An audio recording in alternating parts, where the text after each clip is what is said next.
And impact में आपका स्वागत है। मैं हूं मनोज सैनी। कौन पास कौन फेल, यह सवाल इसलिए है कि कोरोना के संकट की जो घड़ी थी धीरे धीरे कर कर वो ठंडी पड़ रही और कोरोना के संकट से हम लोग बाहर आ रहे हैं। जो लहर थी वो बहुत कम दिखाई दे रही है और अब खबरें आने लगी।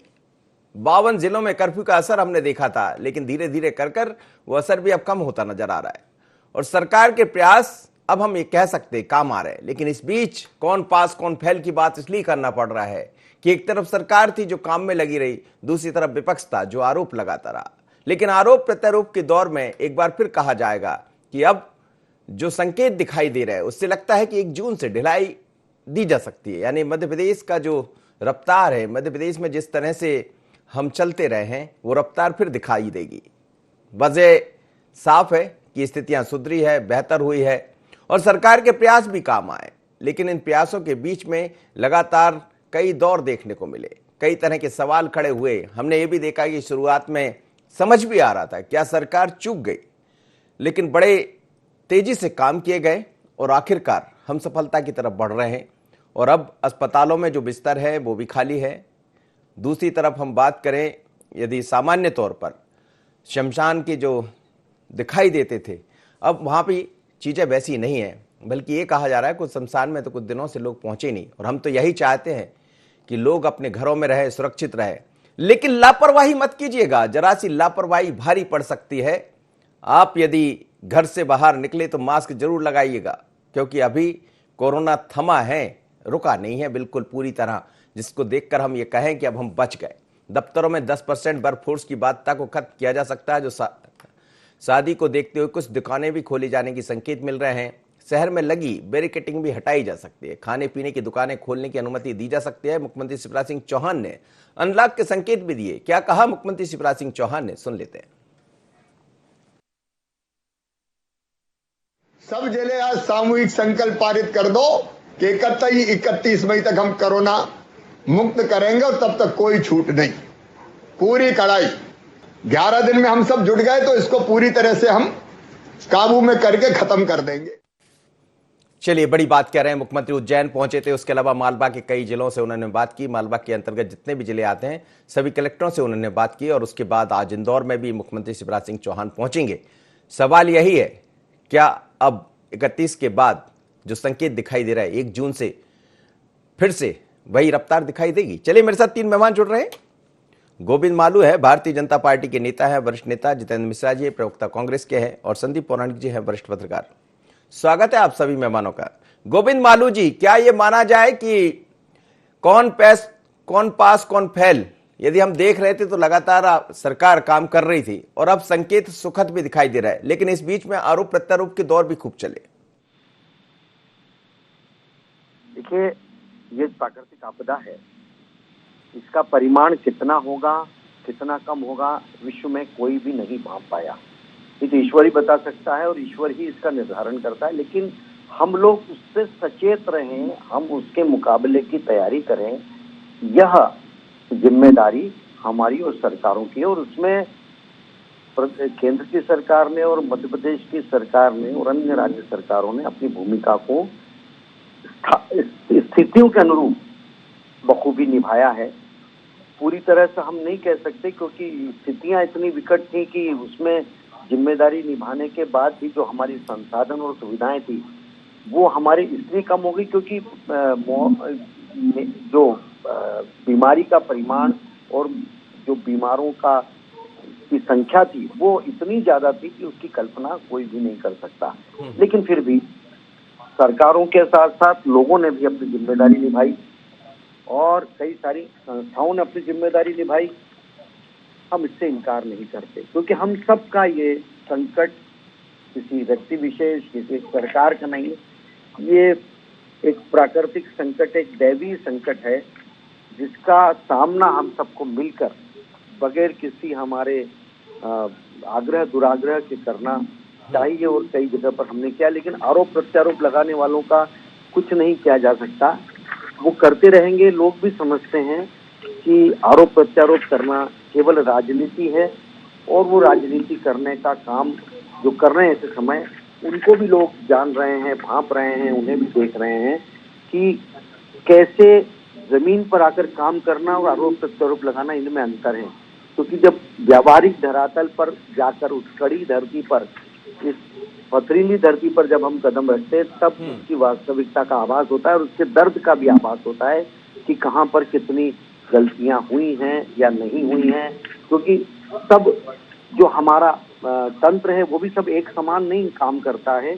कुछ लोग अच्छी तरह से पूरी जिम्मेदारी के साथ काम कर सकते हैं, कुछ कम जिम्मेदारी के साथ। लेकिन क्या गोविंद मालू साहब, ये इस पूरे जो दूसरी लहर आई, इसने क्या कुछ सबक भी दिए हैं? इससे ये भी लग रहा है कि कहीं थोड़ी बहुत देरी तो हुई थी, हालांकि संख्या बड़ी तेजी से बढ़ी जिसका आपने भी जिक्र किया। तो क्या आने वाले दिनों में जिस तीसरी लहर की चर्चा है, अब हम पूरी तरह सचेत हो गए? देखिए, सबक तो हर चीज से मिलता है।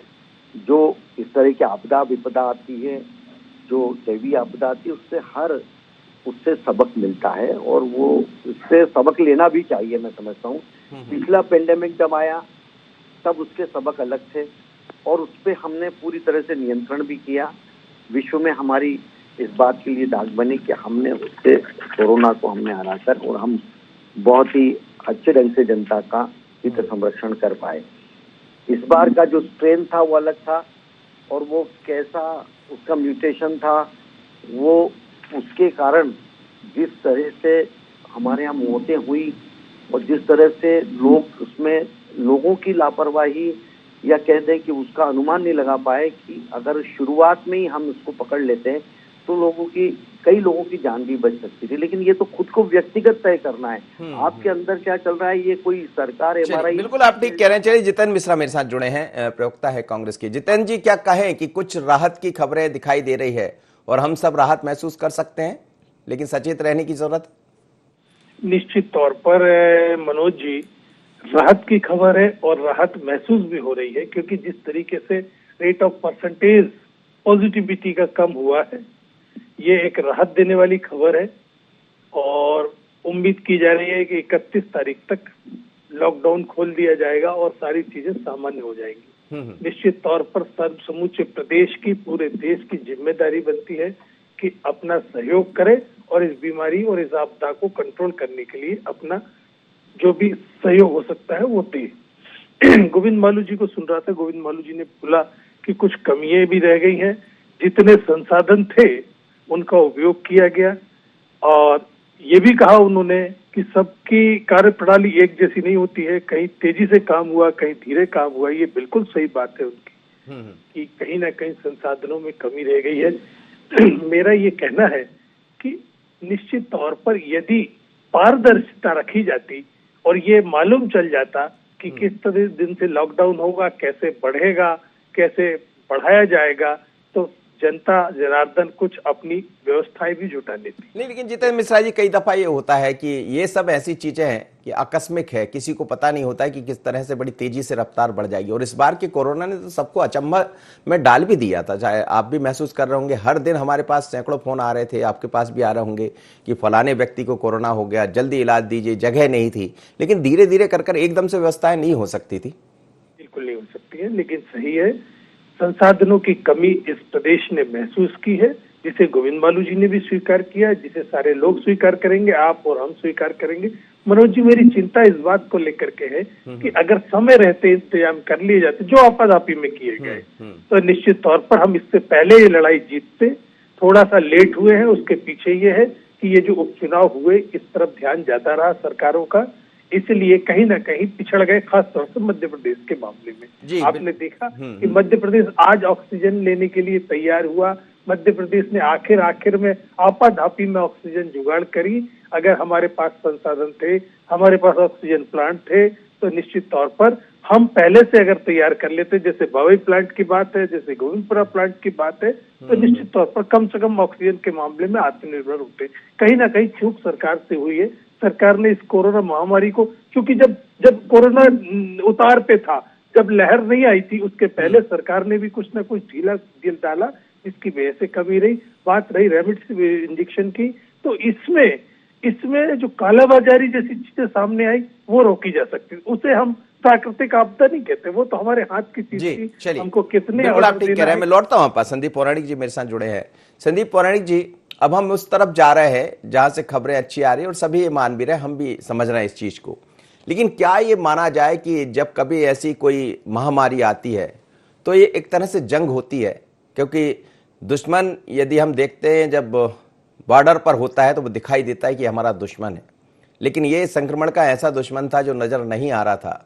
तो इसमें कौन पास कौन फेल? मनोज जी, ये बात सही है कि स्थितियां सुधर रही हैं, मरीजों की संख्या कम हो रही है, पॉजिटिविटी रेट कम हो रहा है, दूसरी तरफ स्वस्थ होने वाले मरीजों की संख्या बढ़ रही है। ये सुखद संकेत है और ये अच्छा भी है। इसे श्रेय हमें सबको देना चाहिए, सरकार के प्रयास हो, चाहे विपक्ष की हिस्सेदारी हो और जनमानस की जागरूकता हो। ये एक समन्वित जो भी चीज है, जब भी कोई बड़ी आपदा आती है, विपत्ति आती है, तो सामूहिक प्रयास ही सफलता की नींव रखते हैं। और मुझे ऐसा लगता है कि अब वो नींव मध्य प्रदेश में रखी जा चुकी है और संभावना भी इस बात की जताई जा रही है कि आने वाले दिनों में स्थितियां और बेहतर होंगी। चीज लेकिन है, इस महामारी का जो दूसरा दौर आया या दूसरी लहर आई, उसने मध्य प्रदेश को जगाने का काम किया है। इसे हमें समझना होगा, राजनीति से परे जाना होगा कि मध्य प्रदेश की सरकारी स्वास्थ्य व्यवस्थाओं में कहीं ना कहीं कमी है। दोषी कौन है, ये बात का विषय है। दूसरा पक्ष यह है कि मध्य प्रदेश के कुछ निजी चिकित्सा संस्थानों ने लूटमार की है। इस बात को भी गंभीरता से लिया जाना चाहिए आने वाले समय में।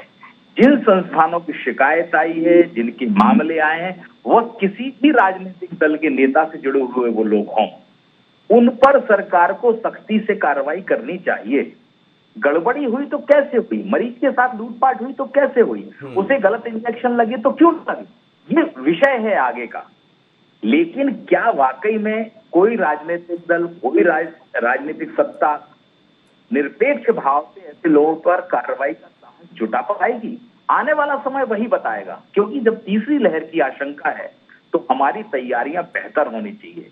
उन निजी चिकित्सा संस्थानों पर नकेल कसी होनी चाहिए, उनको डर होना चाहिए कि दूसरी लहर में, पहली लहर में हमने किया था वो हम तीसरी लहर में नहीं कर पाएंगे, और करेंगे तो उसके नतीजे बुरे होंगे। तो सरकार को दृढ़ इच्छा शक्ति भी दिखानी पड़ेगी। मुझे ऐसा लगता है अभी तक जो स्थितियां हैं वो संतोषजनक हैं और कही जा सकती हैं कि हम लड़ाई बेहतर तरीके से लड़ रहे हैं। जरूरत इस बात की है कि जो हमारा समन्वित प्रयास है, संगठित प्रयास है, सत्ता, विपक्ष, चिकित्सा जगत, समाज, इनका संगठन और मजबूत होना चाहिए, संगठित होना चाहिए, तब जाके हम तीसरी लहर का भी मुकाबला कर पाएंगे, मुझे ऐसा लगता है। जी जी बिल्कुल गोविंद मालू साहब, यही है अब चिंता हमारे सामने तीसरी लहर की भी रहेगी। लेकिन इस बीच में आप भी शायद कोविड से लड़े, कोविड की लड़ाई से परिवार के लोग भी इस जंग को लड़े, पर कई जगह जिनके पास सब कुछ था उन्होंने इलाज ले भी लिया, लेकिन इस कोरोना ने किसी को नहीं बख्शा। डॉक्टर अग्रवाल उसका उदाहरण है जो दुनिया को सीख देते रहे, आखिरकार वो खुद भी इसका शिकार हो गए। सवाल यही है कि ये जो निजी अस्पतालों पर सवाल खड़े होते रहे, हालांकि अभी सभी का सहयोग मिला, जब तो हम इस जंग से जीत की तरफ बढ़ रहे हैं। देखिए मनोज जी, ये आपने सही कहा कि किसी को बख्शा नहीं है महामारी ने, इस कोरोना ने। उत्तर प्रदेश के 5 मंत्री, हमारे यहाँ के विधायक और सांसद को इस कोरोना महामारी ने ले लिया। लेकिन इसके बाद हमें आगामी प्रति जो वेव आने का जो संकेत मिल रहा है, जिस बात की संभावना व्यक्त की जा रही है, उसके लिए प्रदेश सरकार ने अभी से तैयारियां प्रारंभ कर दी हैं और उसके बारे में गंभीर है। लेकिन फिर भी मैं कहूंगा कि किसी भी बात का, जब ये दैवी आपदा, प्राकृतिक आपदा है, इसका अनुमान कोई भी विश्व में कोई सी भी एजेंसी नहीं लगा सकती कि उसका परिमाण कितना होगा और कितना कम होगा, कितना ज्यादा होगा, क्योंकि इसका कोई पैरामीटर या इसकी कोई जांच मशीन नहीं है कि जिससे हम आंकड़े निकाल लेंगे। क्योंकि जब पिछले अप्रैल में जब ये कोरोना मार्च से जब हमारे लॉकडाउन लगा, तब हमारी क्या स्थिति थी? हम एक पीपी किट नहीं बनाते थे, हम मास्क हमारे यहाँ बनाना कम था। उसके बाद अब जब ये हमने वेंटिलेटर भी बनाए, मास्क भी बनाए, हम पीपी किट में आत्मनिर्भर हो गए, तो ये सिखाती है हर चीज। हर आपदा सिखाती है। इस आपदा ने हमें सिखाया है, आगे के लिए तैयारी हमने सिखाई, लेकिन उसका परिमाण कितना होगा ये मैं आज फिर कह रहा हूँ आपको, इसका अनुमान आपको हमको किसी को नहीं। हमें तो इससे सुरक्षा के उपाय खुद को करने के साथ ही इससे निपटना पड़ेगा। हम सारा कुछ बोझ सरकार पर डालकर हमने जिम्मेदारी से बरी नहीं हो सकते, क्योंकि हमारी भी जिम्मेदारी है नागरिक के नाते, एक हमारे राजनीतिक दल या सामाजिक संगठनों के नाते, कि हम उससे बचाव के जो प्रारंभिक उपाय हैं, जो उसके मूलभूत उपाय हैं कि हम मास्क लगाएं, दूरी का पालन करें, कई सारे हमारे इस दौरान मलाना जैसा कई छोटा गांव हिमाचल का, ऐसे कई सारे गांव एक आइडियल गांव के रूप में उभरे हैं जिन्होंने इन सब बातों का एहतियात बरत के और कोरोना का संक्रमण को अपने यहाँ प्रवेश नहीं करने दिया। तो हम क्यों नहीं कर सकते?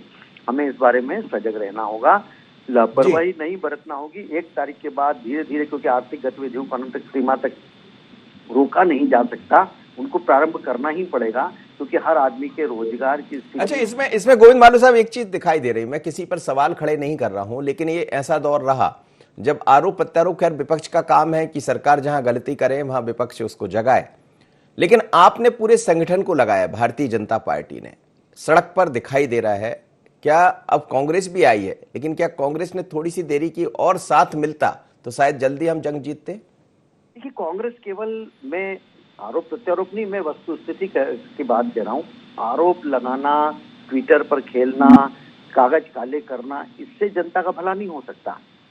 जैसे कई सारे नेता कांग्रेस के, जिनका मैं नाम का उल्लेख करूं तो कोई विवेक तनखा जी ने ऑक्सीजन के मामले में, दूसरे मामले में सरकार के साथ कुछ अपना योगदान दिया। ऐसे योगदान देते हैं तो लोगों में उनकी छवि बनती है, हम भी उसकी चर्चा करते हैं। लेकिन जो जमीन पर दिखना चाहिए कार्यकर्ताओं को, वो केवल इसमें रहे कि कैसे नुस्ख निकाला जाए, कैसे छिद्रान्वेषण किया जाए। अरे इसकी बजाय 4 लोगों की मदद करके आप कैसे रेमडेसिविर की कालाबाजारी में कांग्रेस के नेता, कई सारे फ्लो मीटर में कांग्रेस के नेता, वो तो आपके यहाँ भी आरोप लगे उसमें, तो खैर वो लोग इसमें शामिल हैं। तो ये कांग्रेस ने केवल मुंह जबानी जमा खर्च के अलावा जो जनता के बीच में काम करना और अपनी जिम्मेदारी निभानी, वो पूरी तरह से नहीं की। मैं ये नहीं कह रहा हूँ कि नहीं की, पर पूरी तरह से नहीं की। चलिए, मैं जितेंद्र मिश्रा जी, सवाल यही है कि जब कोई इस तरह की महामारी होती है तो साथ लड़ने की, साथ चलने की जरूरत होती है, और आप लोग ने साथ दिया भी, लेकिन इसमें थोड़ी सी देरी मुझे नजर आ, ऐसा लगता है, क्योंकि विवेक तनखा साहब का जिक्र सभी कर रहे हैं, हमने देखा उन्होंने जहां से जो कुछ हो सकता था बहुत किया, और अब उनका नाम भी लोग ले रहे हैं, इसमें कोई शक नहीं है। लेकिन बाकी बहुत आपके यहाँ बड़े बड़े लोग थे, वो चाहते तो कुछ और अच्छा सहयोग कर सकते थे। देखिए मतलब जी, गोविंद मल्लू जी तो है कहीं न कहीं अभी वही राजनीतिक, जब आज सबको साथ लेकर चलने की जरूरत थी। हम लगातार डे 1 से लगातार सहयोग कर रहे हैं। विवेक तनखा जी की बात की, आप हमारे 59 विधायकों का देखिए जिन्होंने 1.5 करोड़ के आसपास राशि दे दी, सारा का सारा विधायक निधि कोरोना को समर्पित कर दिया। आप ये देखिए, ग्वालियर के प्रवीण पाठक को आप भूल जाएंगे क्या? इसी शर्मा को भूल जाएंगे क्या? या ऐसे 50 विधायक हैं जिन्होंने अपनी राशि दी। हम लगातार सहयोग कर रहे हैं। हमारे ऊपर इन लोगों ने केस भी बनाए कि रेमडेसिविर कैसे उपलब्ध करा रहे, ऑक्सीजन कैसे ले जा करके दे रहे हो। आज आपदा में अगर हम सहयोग कर रहे हैं तो इस तरह की राजनीतिक बयानबाजी से बचना चाहिए, मुझे लगता है। देखिए, कहीं ना कहीं सरकार की कमी है, अगर उसको आप उठाते हैं, उसको आप प्रकाश में लाते हैं, सरकार को सुझाव देते हैं, तो ये बुरा लगता है सरकार को। इन्हें स्वीकार को सहज रूप से स्वीकार करना चाहिए, इन्हें सुझावों को लेना चाहिए। हम लगातार सुझाव दे रहे थे, लेकिन इन्होंने हमारे सुझाव नहीं माने। हमने कहा था कि गोविंदपुरा का ऑक्सीजन प्लांट चालू करिए, वाबई का ऑक्सीजन प्लांट क्यों नहीं बन पाया है, तब इन्हें लग रहा था कि हम राजनीतिक बात कर रहे हैं। लेकिन रहा सवाल सहयोग करने के मामले में, आपने देखा ग्वालियर में क्या हुआ, भोपाल में क्या हुआ, जबलपुर में क्या हुआ। लगातार कांग्रेस के प्रतिनिधि लगातार सहयोग कर रहे हैं, सरकार को सहयोग देने का प्रयास कर रहे हैं। लेकिन अगर राजनीतिक चश्मे से देखा जाएगा तो कुछ नहीं दिखेगा। आप ये देखिए, पौराणिक जी ने कितनी बढ़िया बात कही कि आप अस्पतालों पर कार्रवाई नहीं कर रहे थे, आप कालाबाजारी रोक नहीं पा रहे थे। कोरोना से डेथ हुई है, वो चिंता का विषय नहीं है। डेथ ऑक्सीजन की कमी से है, ये चिंता का विषय है क्योंकि इसको हम आपदा की मौत नहीं कह सकते, इसको संसाधनों की कमी की मौत कहा जाएगा। अब चूंकि तीसरे लहर की भी है, हम अभी भी कह रहे हैं, अभी भी अपने संसाधन मजबूत कर लीजिए, अभी भी उन अस्पतालों पर कार्रवाई कर दीजिए जिन्होंने कालाबाजारी को बढ़ावा दिया, जिन्होंने लूट खसोट की। अभी भी अगर तंत्र को मजबूत करें तो निश्चित तौर पर तीसरी लहर को रोका जा सकता है। बिल्कुल, चलिए जरूरत होगी। संदीप पौराणिक जी, सवाल कई सारे हैं, निकलते ही हैं। जब कोई ऐसी महामारी होती है तो उसमें सवाल भी होते, जवाब भी अपने आप मिलते, कुछ का जवाब जनता देती रहती है। लेकिन इससे सबक दोनों ही दल, मुझे लगता है सरकार भी ले रही होगी और विपक्ष भी ले रहा होगा। स्वाभाविक सी बात है मनोज जी, राजनीतिक दल कोई धार्मिक काम करने के लिए नहीं आए हैं, वो जनता का जन समर्थन हासिल करने के लिए काम करते हैं, जनता को सुविधाएं देने के लिए काम करते हैं। बीजेपी सत्ता में है, कांग्रेस सत्ता में आने की कोशिश में रहती है, जो विपक्ष में दल होता है, स्वाभाविक सी बात है, उसे जनता के लिए काम करना ही होगा। ये संदेश हमेशा से जाता रहा है और वोट भी उसी को मिलते हैं जिसका वो जनता का दिल जीतती है। इस महामारी के दौरान दोनों राजनीतिक दलों ने अपने अपने स्तर पर काम किया, कहीं ज्यादा कहीं कम, ये अलग बात है। लेकिन मैं गोविंद मालू जी की एक बात से सहमत हूं कि ये महामारी कितनी फैलेगी, कितनी क्या होगी, इसका कोई आकलन नहीं कर सकता। जी। लेकिन एक पक्ष जरूर है, हम अपनी स्वास्थ्य सेवाओं को आने वाले समय में और बेहतर कर सकते हैं। मनोज जी, मध्य प्रदेश की सरकारी व्यवस्था में सुधार हुआ, क्या हुआ, इसका आकलन तो बहुत आगे किया जाए। जी। लेकिन मध्य प्रदेश के, मैं फिर वही कहूंगा, निजी संस्थानों ने जो लापरवाही की है, आप मुझे बताइए कि मध्य प्रदेश के किसी राजनीतिक दल के नेता ने इन बड़ी चिकित्सा संस्थानों के खिलाफ आवाज उठाई? क्या किसी ने बयान दिया कि चिकित्सा संस्थान ने गड़बड़ी की है, इसके खिलाफ सख्त कार्रवाई की जाने की? नहीं बोला। उन लोगों के खिलाफ बोला कि जे चिकित्सा संस्थान कोई राजनीतिक दल से जुड़ा व्यक्ति चला रहा है, उसके खिलाफ तो बोल रहे हैं जी। लेकिन जो चिकित्सा संस्थान किसी दल का नहीं है, मतलब यूं कहना चाहिए कि वो सीधे तौर पर नहीं है, लेकिन बड़ा संस्थान है और उसने मरीजों के साथ खिलवाड़ किया है, इसके खिलाफ हमारे राजनीतिक दल के नेता बोलने का साहस क्यों नहीं कर पा रहे हैं? ये बड़ा सवाल है। और मुझे ये लगता है कि जब तक राजनीतिक दलों से जुड़े नेताओं की हिस्सेदारी रहेगी इन संस्थानों में, हम बहुत अपेक्षा नहीं कर सकते आने वाले समय में कि इनका रवैया बदलेगा, क्योंकि किसी बड़े संस्थान के खिलाफ इसमें नोटिस वगैरह जारी करना बहुत बड़ी चीज नहीं है। ये डर रहे प्रदेश की जनता का, तो सरकार को संदेश देना पड़ेगा, कोई कितना भी बड़ा हो, स्वास्थ्य से खिलवाड़ करेगा उसे सजा मिलेगी। इसमें संदीप जी एक चीज और नजर आ रही है, क्या आपको लगता है कि जैसे रेमडेसिविर है या कुछ इंजेक्शन, कुछ दवाइयां जिसको लेकर, या ऑक्सीजन, हमने देखा कि आपदा में लोगों ने खूब अवसर को भी बदला है, तो जब अगली जो मॉनिटरिंग होगी जिसको लेकर हम तीसरी लहर की तरफ बढ़ेंगे, तो हमें लगता है ये भी समझना पड़ेगा कि कुछ लोग फायदा उठा लेते हैं ऐसी चीजों का, और जो मारामारी दिखाई दी रिकवरी रेट को, रिकवरी नहीं, ये रेमडेसिविर को लेकर कालाबाजारी हुई, तो हमें लगता है ये भी एक बहुत बड़ा सबक है सरकार के लिए। स्वाभाविक है मनोज जी, ये सबक है सरकार के लिए। हमें ऐसा प्रूफ सिस्टम बनाना पड़ेगा कि आखिर ये कालाबाजारी करने वाले लोग आपदा में भी अवसर ढूंढते हैं। ये कौन लोग हैं? ये सामान्य लोग नहीं है, आप मान के चलिए, ये रसूखदार लोग हैं, समाज के प्रभावशाली लोग हैं, और सरकार की और समाज की ये जिम्मेदारी है कि ऐसे लोगों को बेनकाब करे, और इनके खिलाफ अगर कार्रवाई नहीं होती तो जनता को आवाज उठानी चाहिए, क्योंकि आने वाली लहर भी हमें संकट पैदा करेगी ना, और ये लोग फिर जमाखोरी करेंगे, फिर लूटपाट करेंगे, तो जनता क्या लूटने के लिए है?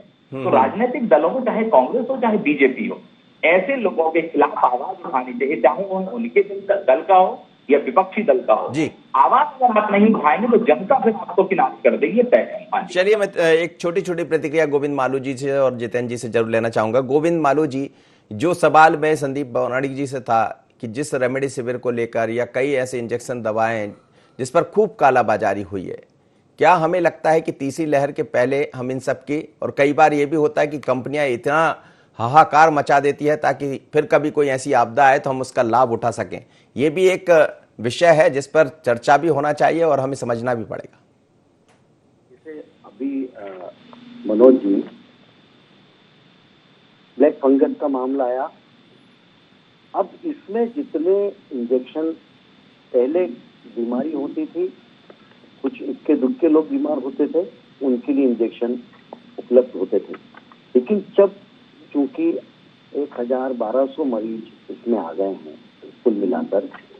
तो ऐसे में कितने इंजेक्शन एकदम उत्पादन होंगे क्या? तो स्वाभाविक तौर पर जब कोई कमी होती है तो निजी व्यापारी उसका लाभ उठाते हैं, ब्लैक मार्केटिंग करते हैं।